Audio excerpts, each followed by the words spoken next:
So if you guys go ahead and go under your class resources, remember where you found your 2003 and your 1998 bonus practice exams? There's now a new folder called, why isn't it coming? Here we go. I think I have your mock APs open and ready to go. Yeah, I do. Let me also get the FRQ guidelines out, because you guys don't have videos on like half of your FRQs, so I want to see where you got stuck and where you're confused, so I'm opening up the answer guidelines also. Are you still taking multiple choice questions? Yeah. We're going to start with FRQs, but then we'll go back to multiple choice. But in your folder, I did add, I think I literally just stole it from last year's shared folder, so it looks kind of weird. I called it more practice exams, but underneath the AP exam prep. Remember yesterday I was talking about how you can print out like entire, such a party in here today. You can print out whole years of FRQs and then just try them, right? Yeah. 2018, 2017, 2016, etc. But I also wanted to give you some full-length practice exams. So right now in your folder, underneath more practice exams are the new ones, like the brand new ones as far as the ones I've given you. One of them is the 2008 BC practice exam, one of them is the 2012, and another one is a different College Board 2008. So these are 3 full-length. Does that sound good? That are totally optional for you guys to do. Every single one of them does have the solutions at the end as far as the multiple choice answer and the FRQ guidelines. So if you guys do want, yeah, just making sure. So all of them have answer keys at the end for you guys to grade, etc. And if you want scoring guidelines or scoring sheets as far as 1s, 2s, 3s, 4s, 5s, I don't think it's in the exam itself. It should be. Maybe it is. No, it's not. I'll try to get scoring sheets in there. That way I can just show you for like the optional 1, optional 2. I can get you the scoring sheets so you can kind of see where you're at. Sorry about that. I thought they were at the end of the documents. Okay, so those are more practice exams. Those are in there. You guys know where to find the FRQs. I have the Wednesday and Saturday FRQ scoring guidelines ready too. Have we gone over any FRQs yet? Yeah, kind of. We kind of did, right? 1 and 2, I think we kind of did. Ish. Okay, anyway, long story short, if you guys are ready, I'm ready to go over whatever FRQ questions. I'm on the 3s of both that you might have, especially from your mock AP, because those are the corrections you need done by tomorrow for that homework packet grade. Sound good? What do we got? FRQs.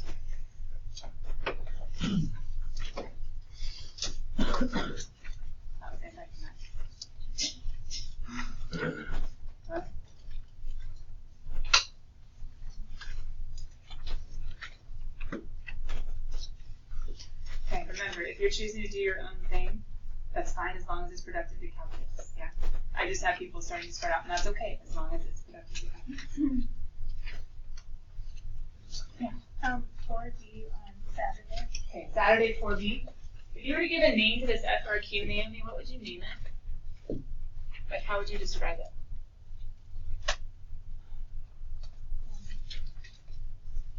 Well, for B, it's the inflection point. Yeah, the concept is inflection point. I think for the whole thing, I think I would call it a differential equation. Although it's not a traditional differential equation. I don't know. It's kind of weird. It's given a derivative. I've been asking AV that. That way they can kind of categorize their different FRQs and which ones they see in the mock APs, etc. Yeah, this one's kind of awkward in that it's not a traditional FRQ in lots of ways. Have we gone over number 4 at all in any way, shape, or form as a class? I know I have with some individuals. Did we as a class go over it at all? Okay. Can we talk about this real fast because it's a weakness from you guys, and this is an AB weakness, not a BC weakness.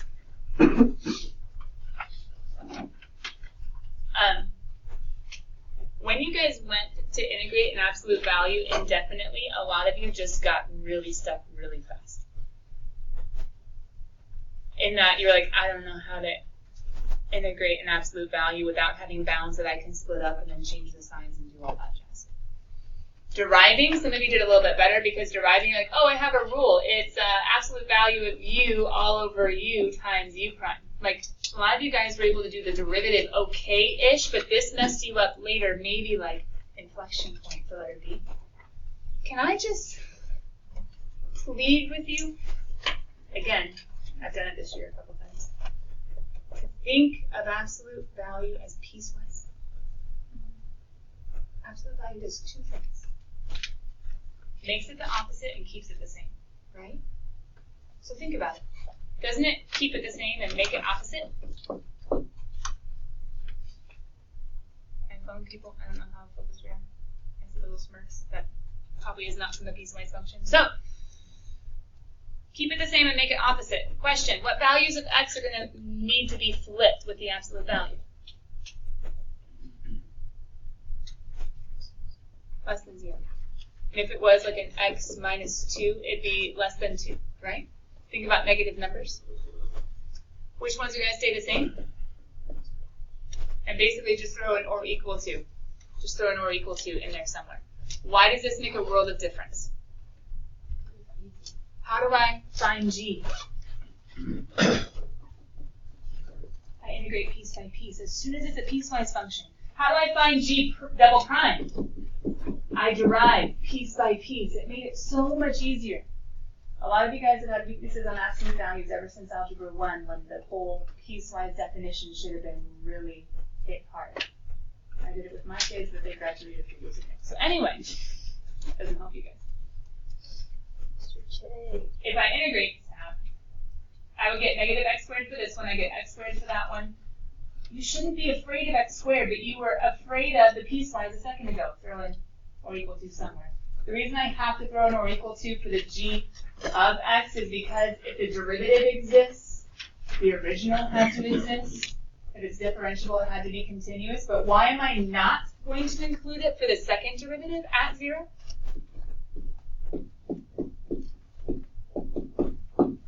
Why am I going to exclude 0 all of a sudden when I take the derivative of an absolute value? So for the original function, 0 had to be included. For the derivative function, 0 could not be included. Now, Naomi, coming back to her question, we're looking for points of inflection, right, guys? Mm-hmm. Points of inflection, possible inflection points, and then I see if the sign changes, right? Possible inflection points. You can say candidates, you can say possible inflection points, but candidates for inflection points are going to include when g double prime equals 0 or dne. Are we all on the same page? 0 or dne. Why am I saying that? Can g double prime ever equal 0? No. But does g double prime dne anymore? What did we just talk about? Friday, Saturday. Sharp law, right? So, g double prime cannot equal 0, but does not exist at x equals. That's my candidate. Is that enough to say I'm done? Okay, so what do I have to show? Sign change. Oh, wait a minute. Can't I see a sign change? So what can I say? Explain your answer. Explain your reasoning. Since. Is that okay? What's the since? G double prime of x changes. Don't even do positive, negative, just in case you were wrong. You were not. But changes signs at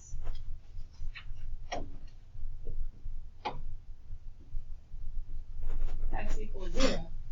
And you've already said x equals 0 was a candidate, aka it was a pip. There exists a point of inflection at that value. At that point, at that x, at that whatever. Are we okay? But guys, the entire FRQ gets exponentially easier if you just make the absolute value a piecewise function. And I think that's generally true anytime you see an absolute value in any multiple choice or FRQ. Okay, I'm ready. Wednesday, Saturday, FRQs, any of them. Yeah. D? Yeah. Can I help you solve the data? Because I really do. Are you looking? As long as he keeps looking? Yes. Okay, but FRQs are good on all of them? Yeah, I finished the connection. For tomorrow, we have our forever final. For after our forever final tomorrow, just before I lose you guys to what you're doing, I was talking with, I think, Kathy yesterday and a few people who were in here at the end of class. I don't want to force your hand with any extra homework do. That's why everything is bonus at this point after the corrections tomorrow and the forever endeavor final. I don't want to force your hand, but I do want to not have you just be like, I'm not doing anything, which everyone else is doing corrections. Riley just went ahead. It's great. If I was to print off a year of FRQs, I just don't want to print off a year that someone's like, oh, how do you do these? Has anybody started on 2018, 17, 16, 15, 14 FRQs at all? Yes. Okay. Different. Maybe. What do? You just like take the questions or like the general idea of the question? No. No. It's a college board released, super secret, super secure version. Does that make sense? Yeah. So it sounds like similar. Well, Yeah. The 2016 was like similar, but the questions are just different. Well, a lot of it's. So how about I print off for tomorrow after the Forever Endeavor final, I'll print off 2018-17 FRQs. Does that sound cool?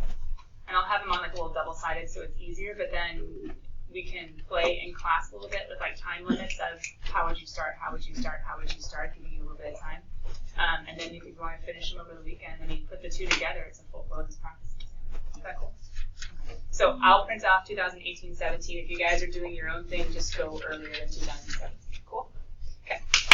Just because things made me think of it as stripes. Justin, you said D, right, on this one? B the next one. Or is that D? Yeah, that's D, right? Yeah. We did that one. I think we finished it. So the point of inflection will be at 0. Oh, never mind. Second. Sorry, I did the backwards E. I did there exists. I ran out of it. Other FRQs, Wednesday or Saturday? Let me check. Yeah, hold on. I'm double checking real fast, you guys. Hold on, give me 1 sec, real fast. Everybody's attention for 1 sec. CalcBC kind of threw me off yesterday, and maybe I'm just going crazy, but for the first time I had someone say, wait, corrections means like how to do it? Okay. When I say corrections are due tomorrow on the mock AP that you took, because the bonus is due by Monday, you guys get that it's not just right, wrong, because I did that for you with a Scantron machine and my pen, right? No, I'm serious. I had multiple people in grade 1 before school and 1 in class, and I was like, it's already done. What have we been doing? Okay, so we get that we're supposed to be figuring out how to do it right? Okay, so when I'm asking for FRQs, everyone has FRQs that you miss a lot of points on that we're trying to figure out how to do it right? Sometimes I just think I'm going crazy. I'm like, oh. Maggie, what you got? We do Wednesday, 6. People who took it Wednesday, I'm on yours. And then I guess communities C and D. Yeah. Are they both using this Taylor polynomial? They are, right? Yeah, and C I kind of understand, but I don't understand. Oh wait, no, no, never mind. I got it. No, that one's fine. C is okay? Yeah, you just take the integral. I keep forgetting you could just take the integral of the little thing that they give you. The power series, right? Yeah, you don't have to take the integral of like the little. Well, actually, Riley, you don't remember. Do you remember the one the other day where we had to derive each of the power series ones? Was it multiple choice or FRQ? Okay. It's one that I think you guys are commonly messing up the idea of because you're just not used to it. I keep forgetting. The same thing with the derivative. That was on my exam, like the Saturday. I'm like taking the derivative. He's adjusted. Learn to whisper. Okay, so fed in love, but still. So this one, if H is F prime, H is the derivative of F, and remember, F is approximated by the 4th degree Taylor polynomial, right? So I just take the derivative of that thing, of like the little, the 4th thing. Because it says the 3rd degree Taylor polynomial for H. So if I'm finding the 3rd degree, sorry, that's not what I'm doing. But if I find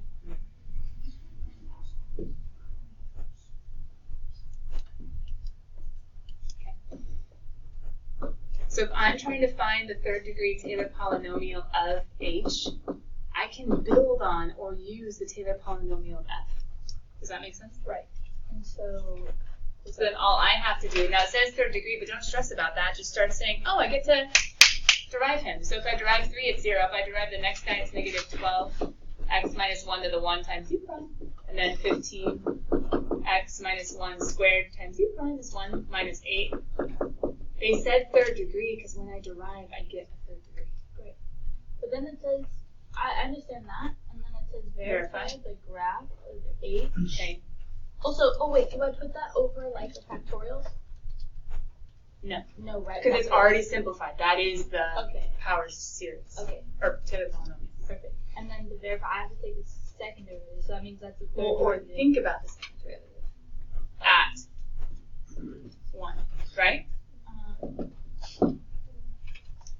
So if I'm trying to think about the second derivative at 1, verify that the graph of f is not looking at inflection at x equals 1. Couldn't I say, if this is the third degree Taylor polynomial of h, this should match up with h of, centered at 1, right? Yeah. H of 1 plus h prime of 1 x minus 1. See it? H double prime of 1 x minus 1 squared h triple prime. Now, normally we'd be in some trouble because how do we look before and after 1? Like, do we need the function to be able to plug in like a sign chart? Yeah, not really. But before I ever look at sign change, what did I just say for the point of inflection? Before the sign change, I had to find the zeros or DNEs. Right. Look at him. Is he 0 or DNEs? No. Why? Isn't 15 equal to h double prime of 1 all over 2 factorial? So isn't h double prime of 1 equal to 30? That's not 0 or DNE. He's not even a possible inflection point. So it can only happen at 1 because you take the whole thing? Well, it says check at 1. So checking at 1, I can find h double prime of 1. If it's 0 or DNE, I guess it's possible. But it's not, so there is none. It's not possible. Okay. It's not possible. That doesn't mean there's none nowhere, but at 1, it's not possible. Because it's not 0. The second derivative is not 0. Check. Wednesday or, yeah, you another one? 5. No, it's okay. I'm looking for others. 5C. Wednesday? Yeah. People who took it Wednesday and going 5C. Sorry, which is backwards. Actually, can we do A really quick? Yeah.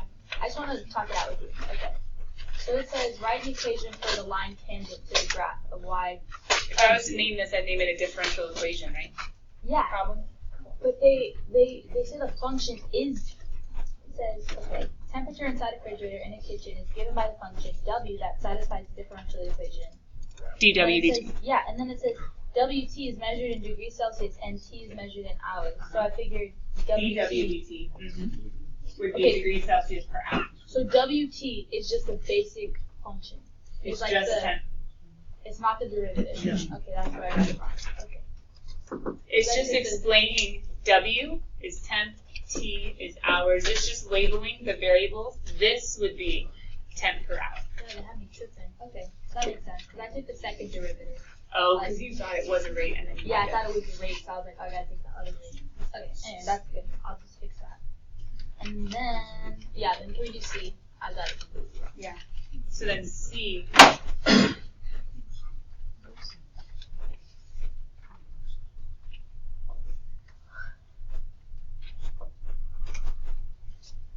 Temperature in the kitchen remains constant at 20 degrees from 0 to 24. Okay. Whenever I see the word accumulate, I always think integral because of the accumulator function. And whenever I see dollars per hour, I think some sort of multiplication to get the money as far as cost. Does that make sense? This is very similar to, maybe you guys remember, maybe you don't, something about the cost of cooling an apartment when it's a certain temperature outside, and we had to do the subtraction and then integral, and it's so super, but that was an example from AB. I think we saw it again in BC. Okay, so I might use or need you 3 close to number 2, W. Okay.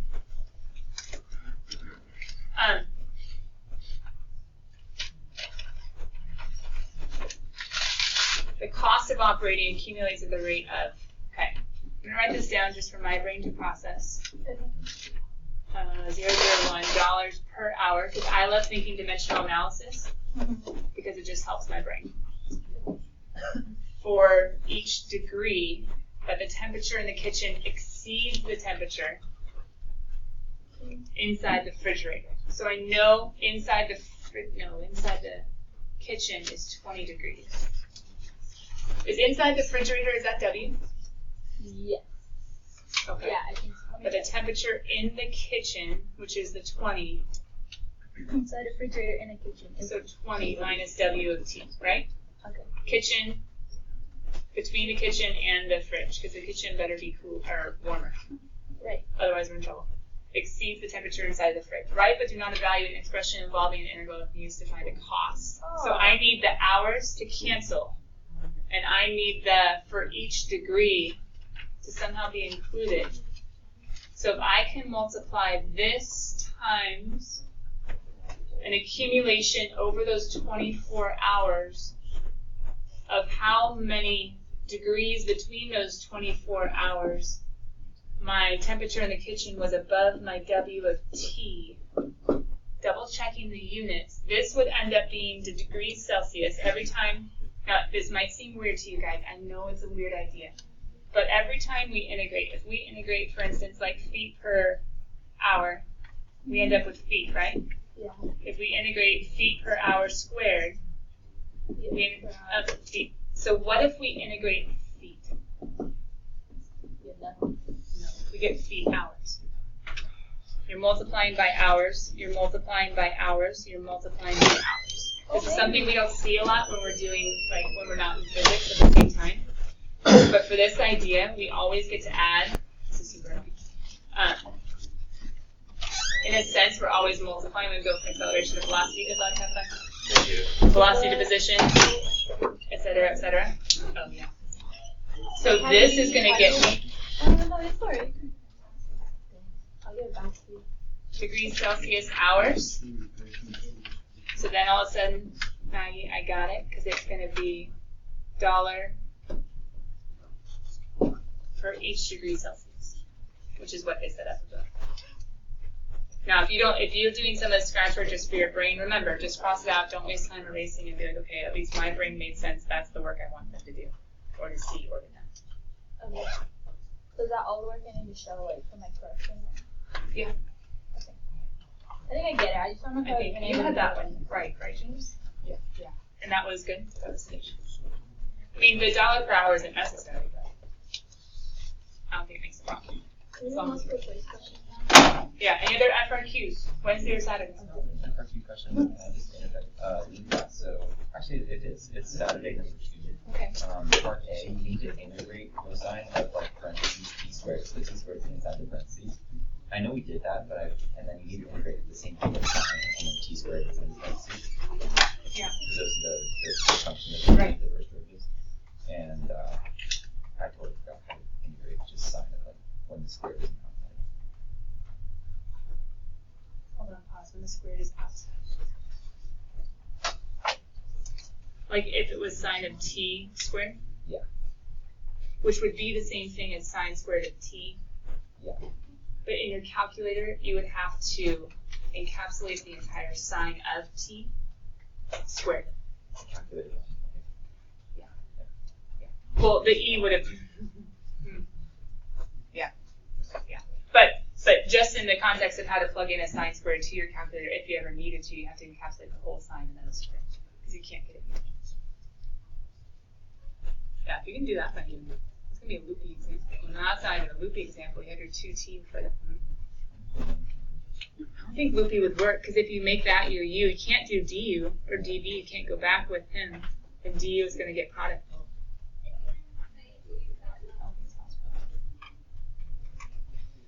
Okay, any more FRQs? Good question.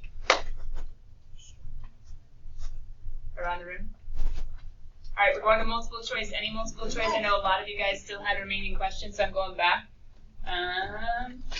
Raise a hand if you have one. That way I don't leave you out. Maggie. Wednesday, 77. Wednesday, 77. Calculator questions. That's where we're going. Why is this going wrong? I saw a question asked it was another answer. Yeah. Right.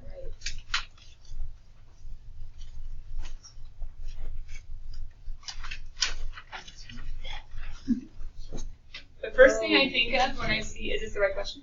Yeah. First thing I think of is IDP, Yeah, that's why I thought it was A. an average rate. But FB, is that the one you're wondering about? Why not A? Yeah, because the answer is C. F is I'm like, continuous okay. on the closed interval with f of 1 equaling 10. F is, oh. Okay. This is false because what I know is that f of x will equal k for all k within 10 to 18 for some x equals c within 1 to 3.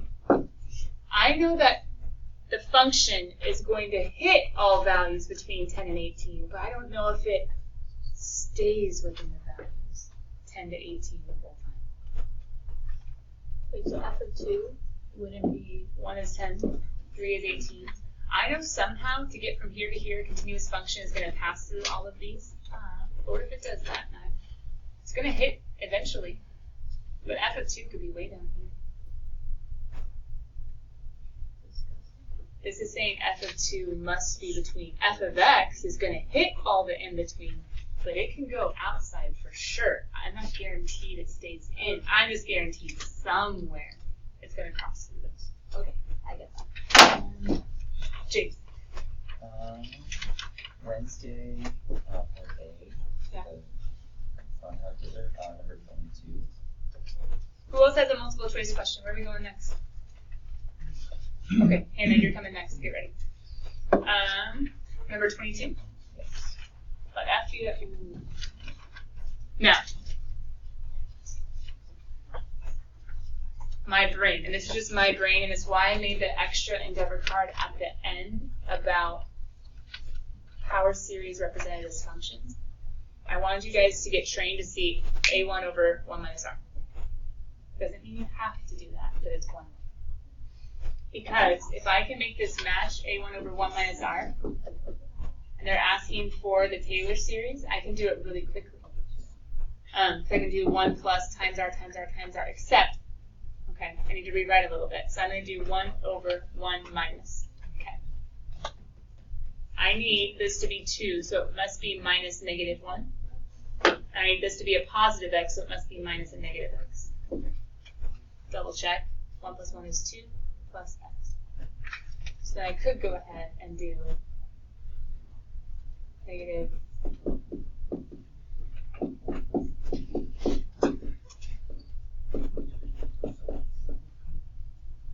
and here's the problem.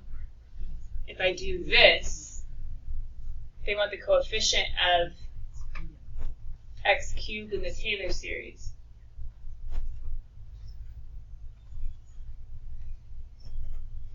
So would you have to divide by 3 factorial?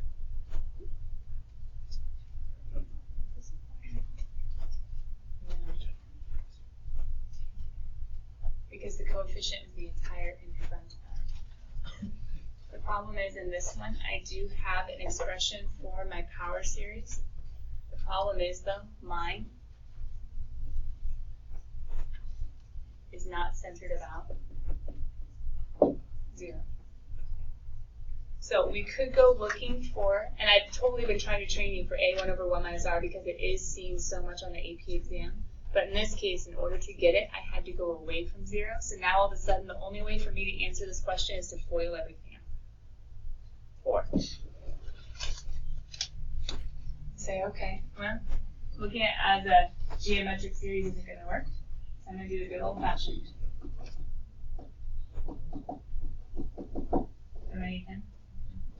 So ultimately, if I go quick, and I'm going to rewrite this just for the sake of simplicity, right? So that I get 1 power. I technically don't even need all these. I just need him because then I can put that's my coefficient. So I'm going to go ahead and find them quick. So I can bring down the negative 1. Nice thing is u prime is 1. I can bring down the negative 2. Times u prime is 1. I can bring down the negative 3. Double checking that was negative 1, negative 2, negative 3, negative 4. Good. So that's going to be. So if I go plugging in 0, that's going to be 2 to the 4th, 16, negative 6 over 16, all over 3 factorial. The nice thing is 3 factorial is 6, so I get negative 1 over 16. So cool. If it was centered about 1, this would have been golden. I'm thinking like do a negative power, I just try to do closer to a whole bunch and then I just messed up somewhere. So easy. Yeah. Hannah, where are we going? Wednesday. Yeah. Calculated multiple choice 84. 84. Can I do next? Yeah. Calculator, multiple I choice. just did that one. 84. Okay. This one, they're having fun with you. Because whenever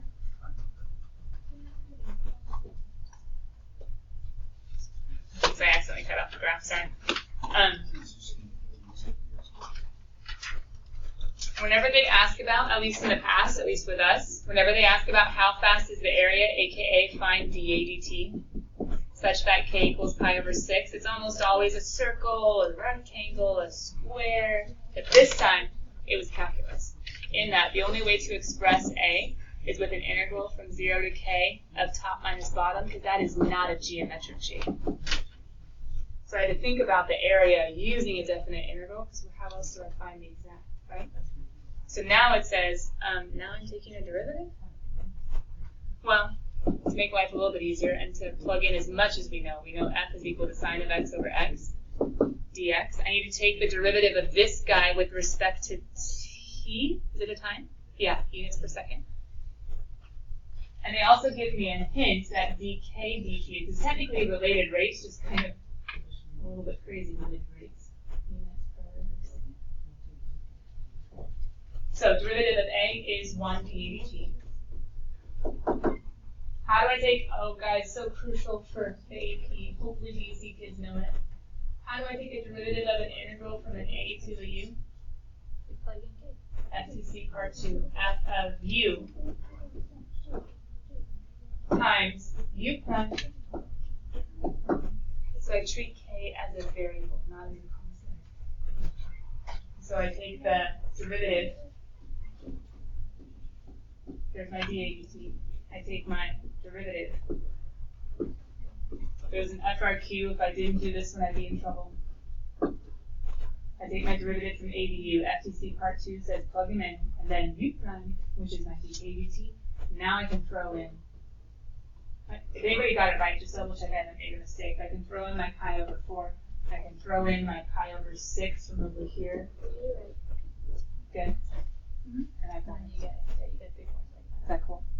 But the tricky thing is, almost always that we see areas, squares, rectangles, circles, triangles, easy formulas. They said, nope, make it definite. Yeah. 27 on Saturday. Then Maggie, which one are we going to after that? I have a bunch. Okay. 27 Saturday. Or yours on Wednesday. Yeah. But I'm getting most of them. I'm just waiting out. I see slope fields and I see a differential equation. I see slope fields and a differential equation. If I'm looking at a differential equation, am I following the slopes or keying in on the actual, no, sorry, I said it backwards. Differential equation, am I following the flow, just what goes through, or am I looking at the actual slopes? Slopes. So differential equation, I'm looking at the slopes. And that'd be a good just note to make for yourself for slope fields. Y's. Solutions to differential equations follow the flow. So for instance, a good solution of this guy would be some sort of like negative sine of x, because it's going down instead of up, but otherwise it could be like a sine. So y equals could be negative sine. But my differential equation, well, hold on. What's the derivative of negative sine? Negative cosine. My differential equation would be negative cosine. Anyway, following the flow is if we're looking for that guy, which we're not. We're looking at the slopes. Okay. I know that G is always positive, which means the only way this guy changes is based on that dude. I'm going to factor him, just for sake of my brain, to be x plus 1, x minus 1. Because g can never make him 0. But negative 1 and positive 1 can make 0. So looking at the graphs, which ones have zeros at negative 1 and positive 1? Flat lines. Ooh, that one does. Zeros at negative 1, positive, that one does. Zeros at negative 1, no, those ones have slopes. Zeros at negative 1, no, but that one's changing all over the place. If x is negative 1 or positive 1, everything, the slopes are flat. Because the slope will equal 0. So I'm checking the one that has zeros for all x equals negative 1, positive 1, and zeros for x equals negative 1, positive 1. Now I'm going to say, okay, well, which signs make sense? I'm going to test points. Because what I see, like just looking at differences, I see this guy going down when this guy goes up. So I'm like, okay, well, only one of them's right. So who's in between there? Like a half-ish, right? So if I plug in a half, this guy says negative. If I plug in a half, this guy says positive. Who is it? If I plug in a half, this would be a half plus 1 is a positive, a half minus 1 is a negative, and then that guy's always positive. So the correct answer is negative. So add a half, downward slopes, right one. Add a half, upward slopes, no way. Maggie, where are we going? 79 on Wednesday? 79 on Wednesday. It doesn't work if you plug it in your calculator, so I'm just kind of confused. Oops, sorry. Number of people who have entered a museum on a certain day. This sounds like an in-out problem, right? Californians should be golden. So, number of people who have entered a museum are F. Number of people who have left the museum is G. So that's my number in. That's my number out. This is my rate in. This is my rate out. I need the number to be a max. I'm going to look at the critical numbers, which is going to be the in rate minus the out rate equaling 0. Yeah. I just put it in my calculator. Between 1 and 11? Yeah, and then it's just not good. Like you don't get 7.888. I got 11, but I just guessed the end point because I was like. Wait, I think it's actually 10.9. Oh, Riley, this is the one you were asking about, right? The museum one? Yeah. There are two intersections. There's the 10.9 one, which looks to be 11, but it's a little bit before. But there's also a 7.888 one, because when you throw it in your calculator, remember what we're graphing. And just because she wondered why I was doing it this way, I put in my function separately just because I'm used to doing them separately for FRQs where I'm going to have to use it in the future anyway. Oh, I did get the 0. Oh, wait, I'm sorry. No, it's okay. It's good for everyone else to see real quick too. Because an in-out problem, I'm not promising it'll be an FRQ on BC, but I'm saying it very well might be and probably is on AB. It's very rare that it's not. Okay, now it makes sense. Sorry. No, you're good.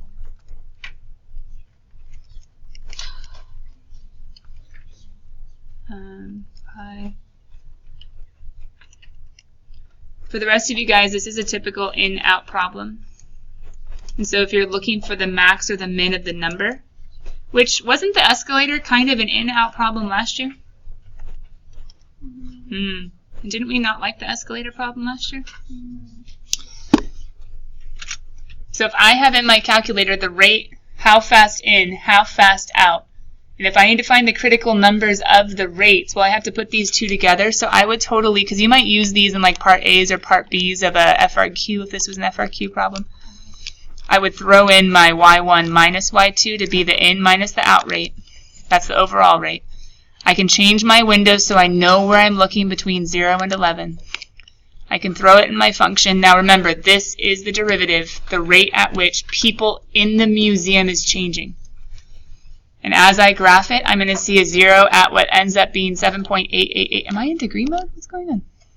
No, I'm in radian mode. Did it take you guys a long time to graph? That's why I Wow. on the calculator. This is intense. Went faster yesterday. There's 7.888, and it's going to come back up, I believe, to be 10.9. There you go. I have two different zeros, but guys, check it. If I'm looking for a max, don't I need my derivative to go from positive to negative as far as my rate? So that way my number of people goes from increasing to decreasing. So I only want the 0 that has the positive to negative. This is a relative min at 10.9. So both of these were critical numbers, but this guy is a relative min, whereas that guy's a relative max, and I had absolutely no calculus to do. It was all being able to interpret the graph on my calculator. Any other multiple choice questions? We're going to run in 2 minutes. Right. Can we do 88? On No, Wednesday. Wednesday, yeah. 88.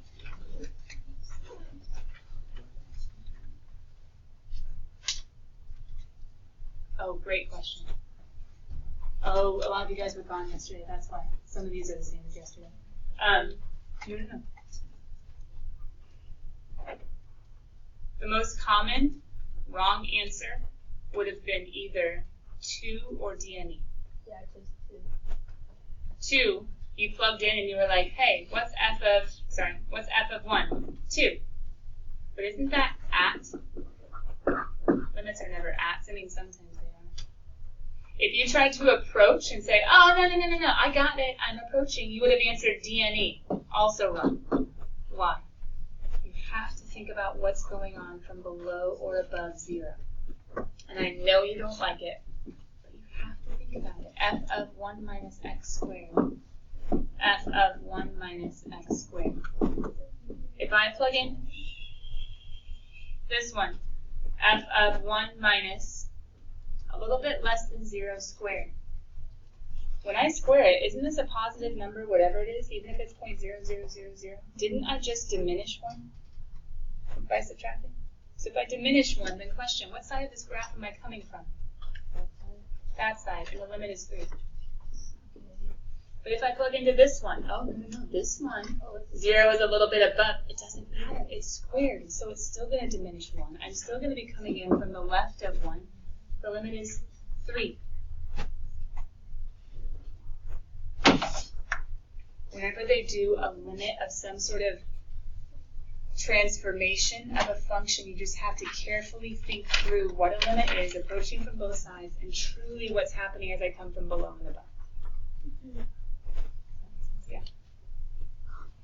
91. Yeah. Logistic.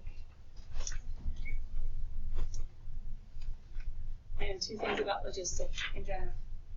I know whoever my prime is going to be k times whoever my dude is. I'm just putting in p instead of y. And I also know p of t is equal to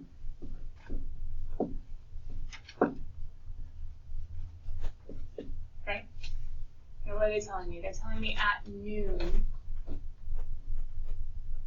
p of, I don't even know what noon is. Like, if you read the problem, noon could be t equals 0, or it could be 2 hours after the rumor starts. Ironically, they didn't tell me. But I do know the p of noon is 500. And what else I know is that the p prime of noon is positive 20. Here's the ironic thing. If I need the logistic differential equation, what I can say is, wait a minute, hold on. They told me about this. Let me forget all of this stuff. Guys, that was the bell. I actually heard it today, unlike yesterday. So whenever you want to go, as long as you plan to go and study your forevers and nevers for tomorrow, have your mock AP corrections done. I give up now. But can't I plug in 20 equals k times? Is it 500? No. Sorry. P of 50. 500 students is the max that can actually hear the rumor. Sorry, P prime is is 20 when he is 50 with a maximum carrying capacity of 500 kids, I can solve for him. Because they gave me clues that went together at one time. So I can plug into the general equation and say, well, I know the limiting is 500, I know the population is 50, yes, so clues are done.